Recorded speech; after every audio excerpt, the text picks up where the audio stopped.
നാരായണം നമസ്കൃത്യ നരം ചൈവ നരോത്തമം ദേവീം സരസ്വതീം വ്യാസം തതോ ജയമുദീരയേത്.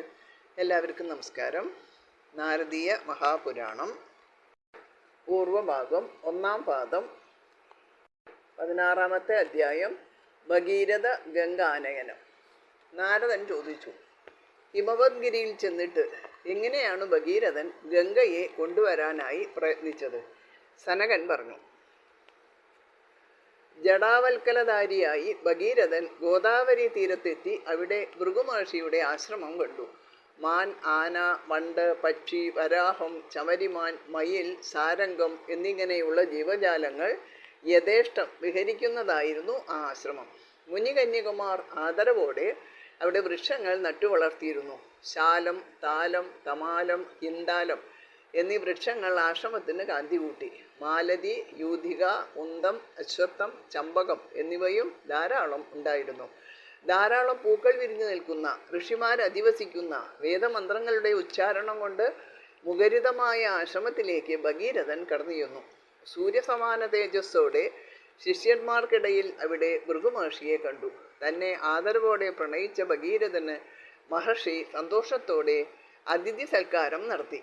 അത് കഴിഞ്ഞ് ഭഗീരഥൻ മഹർഷിയോട് പറഞ്ഞു, സർവശാസ്ത്ര വിശാരദനും ധർമ്മജ്ഞനുമായ അങ്ങയോട് ഈ ലോക നിയമങ്ങളെ ആദരിക്കുന്ന ഞാൻ എൻ്റെ പിതാക്കളെ നരകത്തിൽ നിന്നും ഉദ്ധരിക്കാൻ എന്ത് ചെയ്യണം എന്നാണ് ചോദിക്കാൻ ആഗ്രഹിക്കുന്നത്.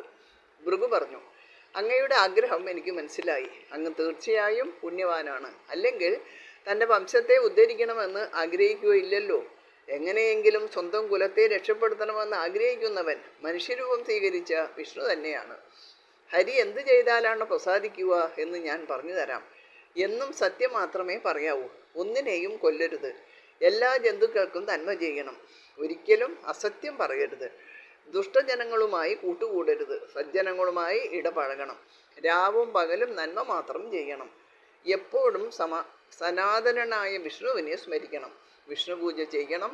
ഇത്രയുമായാൽ ശാശ്വതമായ ശാന്തി ലഭിക്കും. ദ്വാദശാക്ഷരി പറയുമ്പോൾ ഓം നമോ ഭഗവതേ വാസുദേവായ. അഷ്ടാക്ഷരി ഓം നമോ നാരായണായ ആയ മന്ത്രങ്ങൾ ഉരുവിട്ടാൽ ശ്രേയസ്സുണ്ടാകും. ഭഗീരഥൻ ചോദിച്ചു, എന്താണ് സത്യം? അനൃതം എന്താണ്? എങ്ങനെയുള്ളവരാണ് ദുഷ്ടന്മാർ? സജ്ജനങ്ങൾ ആരാണ്? പുണ്യം എങ്ങനെയിരിക്കും? വിഷ്ണുവിനെ എങ്ങനെയാണ് സ്മരിക്കേണ്ടത്? വിഷ്ണു പൂജ ചെയ്യുന്നത് എങ്ങനെ? ശാന്തി എന്നാൽ എന്താണ്? അഷ്ടാക്ഷര മന്ത്രം ഏത്? ദ്വാദശാക്ഷര മന്ത്രം ഏത്? എന്നിൽ കൃപയുണ്ടായി ഇതെല്ലാം പറഞ്ഞു തരൂ. ഭൃഗു പറഞ്ഞു, അങ്ങയുടെ ചോദ്യങ്ങളെല്ലാം വളരെ നന്നായിരിക്കുന്നു. ഞാൻ ഉത്തരം പറയാം. ഒരു കാര്യം അതേപോലെ തന്നെ പറഞ്ഞു തരുന്നതിനെയാണ് മഹാന്മാർ സത്യമെന്ന് പറയുന്നത്. ധർമ്മപരായണന്മാർ ധർമ്മത്തിന് വിരുദ്ധമല്ലാത്ത കാര്യങ്ങൾ മാത്രമേ പറയൂ.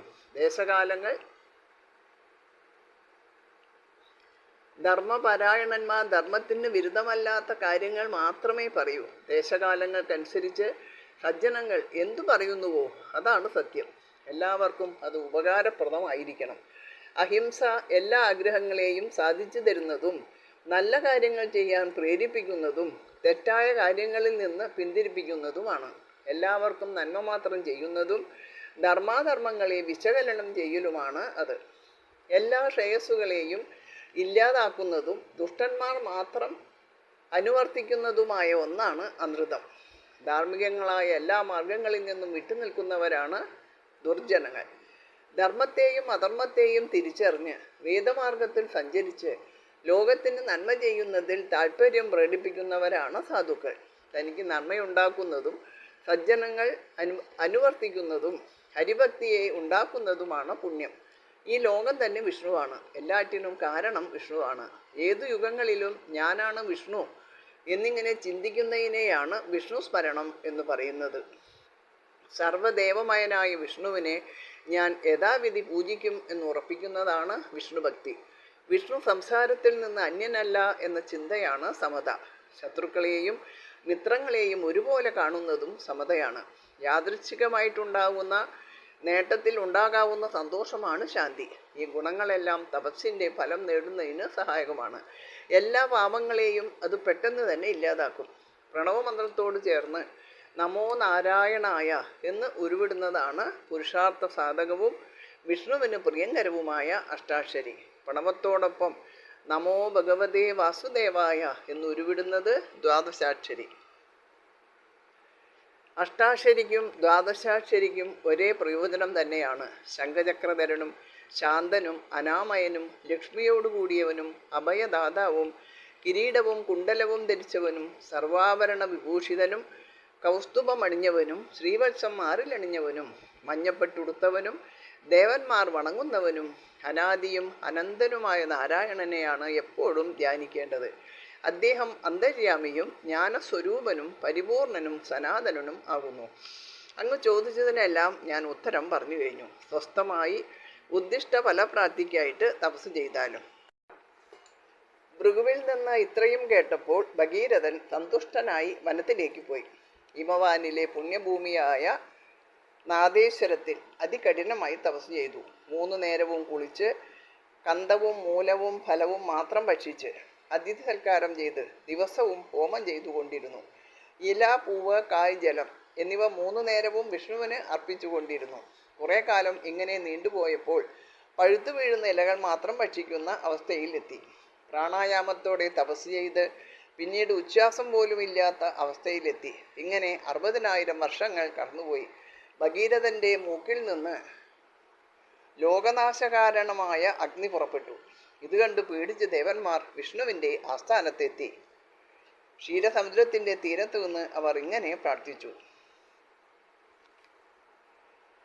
നമോസ്മ വിഷ്ണും ജഗദേകനാഥം സ്മര സമസ്താർത്തിഹരം പരേശം സ്വഭാവശുദ്ധം പരിപൂർണഭാവം വദന്തി യജ്ഞാനതനും ച തജ്ഞാ ദേയസദാ യോഗിവരേർമഹാത്മാ സച്ചാ ശരീരേ കൃതദേവകാര്യ ജഗൽ സ്വരൂപോ ജഗദാദിനാഥ തസ്മൈ നദാസ്മ പുരുഷോത്തമായ എന്നാമ സങ്കീർത്തനതോ ഖലാനാം സമസ്തപാപാനി ലയം പ്രയാന്തി തമ്മീശമീര്യം പുരുഷം പുരാണം നദാസ്മ വിഷ്ണും പുരുഷാർത്ഥസിദ്ധേ യത്തേജസാ ഭാന്തി ദിവാകരാദ്യ നാതിക്രമന്ത്യസ്യ കഥാഭിശിക്ഷാഃ കാലാത്മകം തം ത്രിദശാദിനാഥം നമാമഹേ വൈ പുരുഷാർത്ഥരൂപം ജഗൽകരോത്യബ്ജ ഭവോതി മുദ്ര രുദ്ര പുനാദിലോകാൻ ശ്രുതിഭിശ്ച വിപ്ര തമാദിദേവം ഗുണസന്നിധാനം സർവോപദേഷ്ടാരമിതാ ശരണ്യം ജഗൽകരോത്യബ്ജ ഭവോതി രുദ്ര പുനാദിലോകാ ശ്രുതിഭിശ്ച വിപ്ര തമാദിദേവം ഗുണസന്നിധാനം സർവോപദേഷ്ടാരമിതാ ശരണ്യം വരം വരേണ്യം മധുകൈടഭാര്യം സുരാസുരാവ്യർച്ചിതപാദപീഠം സൽഭക്തസങ്കൽപ്പിതസിദ്ധിഹേതും ജ്ഞാനേകവേദ്യം പ്രണതാസ്മദേവം അനാദിമധ്യാന്തമജം പരേശം അനാദ്യവിദ്യാഖ്യതമോ വിനാശം സച്ചിത്പരാനന്ദഘനസ്വരൂപം രൂപാതിഹീനം പ്രണതാസ്മദേവം നാരായണം വിഷ്ണുമനന്തമീശം പീതാംബരം പത്മഭവാതിസേവ്യം യജ്ഞപ്രിയം യജ്ഞകരം വിശുദ്ധം നതാസ്മ സർവോത്തമവ്യയം തം.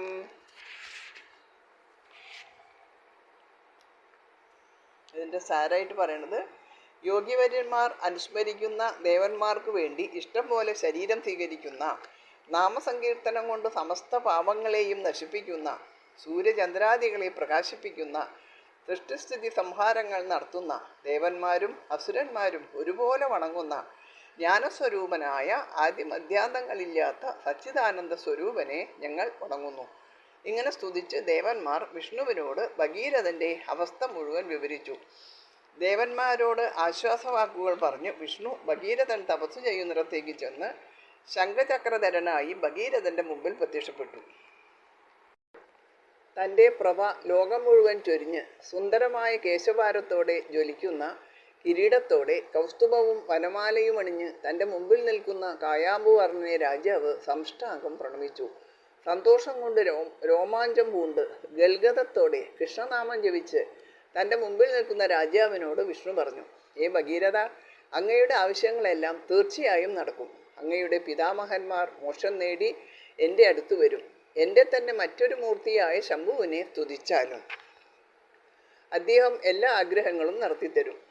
തന്നെ ശരണം പ്രാപിച്ച ശശിയെ സ്ഥിരമായി ശിരസിലണിഞ്ഞിരിക്കുന്ന അനാദിയും അനന്തവുമായ സർവകാമങ്ങളും നൽകുന്ന ശിവനെ അങ്ങ് പൂജിച്ചാൽ ഉടനെ ഫലം ലഭിക്കുന്നതായിരിക്കും. ഇത്രയും പറഞ്ഞ് വിഷ്ണു പറഞ്ഞു. രാജാവ് എഴുന്നേറ്റു. താനീ കണ്ടത് സത്യമോ മിഥ്യയോ എന്നറിയാതെ അത്ഭുതപ്പെട്ടു. മനസ്സ് അസ്വസ്ഥമായി നിൽക്കുന്ന അദ്ദേഹത്തോട് അന്തരീക്ഷത്തിൽ നിന്ന് ഇങ്ങനെ പറഞ്ഞു. മറ്റൊന്നും ചിന്തിക്കാനില്ല, ഈ കണ്ടതെല്ലാം സത്യമാണ്. ഭഗീരഥൻ ഭക്തിപുരസ്സരം ശിവനെ സ്തുതിച്ചു. നമിക്കുന്നവർക്ക് ദുഃഖമില്ലാതാക്കുന്നവനും പ്രണവസ്വരൂപനും സൃഷ്ടിസ്ഥിതി സംഹാരകാരണനും വിശ്വരൂപനും വിരൂപാക്ഷനുമായ അങ്ങയെ ഞാൻ നമസ്കരിക്കുന്നു. പുഷ്ടിവർദ്ധനായ അങ്ങയെയാണ് യോഗികൾ ആദ്യമധ്യാന്തരഹിതനായ അവ്യയനായി കാണുന്നത്. തെറ്റ് ചെയ്യുന്നവരെ ശിക്ഷിക്കുന്ന പശുപതിയായ നീലകണ്ഠന് നമസ്കാരം. ചൈതന്യരൂപനായ പിനാകപാണിയായ തൃശൂലധാരിയായ കപാലഹസ്തനായ പാശവും മുൽഘരവും കയ്യിലേന്തിയ ഗണ്ഡഹസ്തനായ പഞ്ചമുഖനായ സമസ്ത ഭൂതഗണങ്ങൾക്കും ആദിയായി ഉണ്ടായ നിർഗുണനായ പരമാത്മാവിന് നമസ്കാരം. ഗണങ്ങൾക്ക് അതിദേവനായ ഹിരണ്യഗർഭനും ഹിരണ്യപതിയും ഹിരണ്യരേതസ്സുമായ അങ്ങയ്ക്ക് നമസ്കാരം. ധ്യാനരൂപനും ധ്യാനസാക്ഷിയും ധ്യാനഗമ്യനുമായി മേഘം ജലം കൊണ്ടെന്ന പോലെ ചരാചരാത്മകമായി ലോകത്തെ മുഴുവൻ സംരക്ഷിക്കുന്ന അങ്ങയ്ക്ക് നമസ്കാരം. സ്വപ്രകാശനും മഹാത്മാവും സനാതനനുമായ അങ്ങയെ മനുഷ്യരുടെയെല്ലാം കണ്ണായിട്ടാണ് യോഗികൾ കാണുന്നത്. ഉമാകാന്തനും നന്ദികേശനും നീലകണ്ഠനും മൃത്യുഞ്ജയനും പരാൽപരനും വിഭുവും അഖില കാരണനുമായ ശബ്ദബ്രഹ്മസ്വരൂപത്തിന് നമസ്കാരം. ലോകകാരണനും ജ്യേഷ്ഠനും അനുജനും ത്രയിയുടെ അധിപനും ദിക്പതിയുമായ കാലനായ മഹാത്മാവിന് നമസ്കാരം.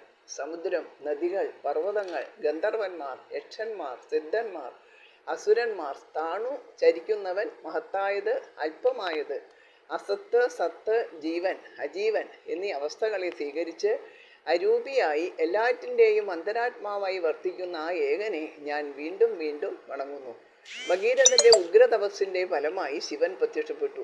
ഭഗീരഥൻ 5 മുഖവും 10 കൈകളും ചന്ദ്രക്കലയും 3 കണ്ണുകളും പാമ്പുകൊണ്ട് പൂണൂലും ആനത്തോലുമായി ഹിമാലയത്തിൻ്റെ കാന്തിയോടെ തൻ്റെ മുമ്പിൽ നിൽക്കുന്ന ശിവനെ കണ്ട് സാഷ്ടാംഗം പ്രണമിച്ചിട്ട് എഴുന്നേറ്റ് അഞ്ജലിബദ്ധനായി നിന്നുകൊണ്ട് ശങ്കരനെ കീർത്തിച്ചു കൊണ്ടിരുന്നു. രാജാവിൻ്റെ ഭക്തിയിൽ സന്തുഷ്ടനായി ഇഷ്ടമുള്ള വരം ചോദിച്ചു കൊള്ളാൻ ശിവൻ പറഞ്ഞു.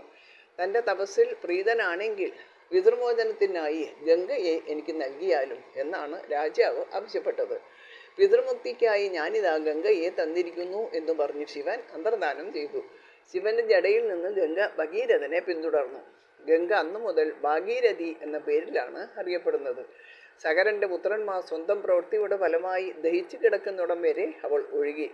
ഗംഗ അവരുടെ ഭസ്മം സ്പർശിച്ചപ്പോഴേക്കും നരകത്തിൽപ്പെട്ട സകരപുത്രന്മാർ പാപമോചിതരായി. യമന്റെ നരകയാതനകൾക്ക് വശംവദരായിരുന്നവർ ഗംഗാജലം സ്പർശം കൊണ്ട് പാവനത്വം നേടി. യമൻ അവരെ തൊഴുതുകൊണ്ടു പറഞ്ഞു, നരകയാതനകളിൽ നിന്ന് മോചിതരായിരിക്കുന്നു. വിമാനത്തിൽ കയറി വിഷ്ണുലോകത്തേക്ക് പൊയ്ക്കൊള്ളൂ. ദിവ്യദേഹങ്ങൾ ധരിച്ച് അവർ വിഷ്ണുലോകത്തെത്തി. വിഷ്ണുപാദങ്ങളിൽ നിന്ന് ഉത്ഭവിച്ച് എല്ലാ ലോകങ്ങളിലും എത്തിയ ഗംഗ മഹാപാതകങ്ങളെ നശിപ്പിക്കുന്നവളാണ്. ഈ കഥ പറയുകയോ കേൾക്കുകയോ ചെയ്യുന്നവർക്ക് ഗംഗാസ്നാനം ചെയ്തതിൻ്റെ പുണ്യം ലഭിക്കും. ബ്രാഹ്മണരുടെ മുമ്പിൽ ഇക്കഥ പറയുന്നവർക്ക് പുനർജനിയില്ലാത്ത മോക്ഷം കിട്ടും. ഇതോടുകൂടി 16-ാമത്തെ അധ്യായം അവസാനിച്ചു. എല്ലാവർക്കും നമസ്കാരം. ഹരേ രാമ രാമ രാമ ഹരേ ഹരേ, ഹരേ കൃഷ്ണ കൃഷ്ണ കൃഷ്ണ ഹരേ ഹരേ.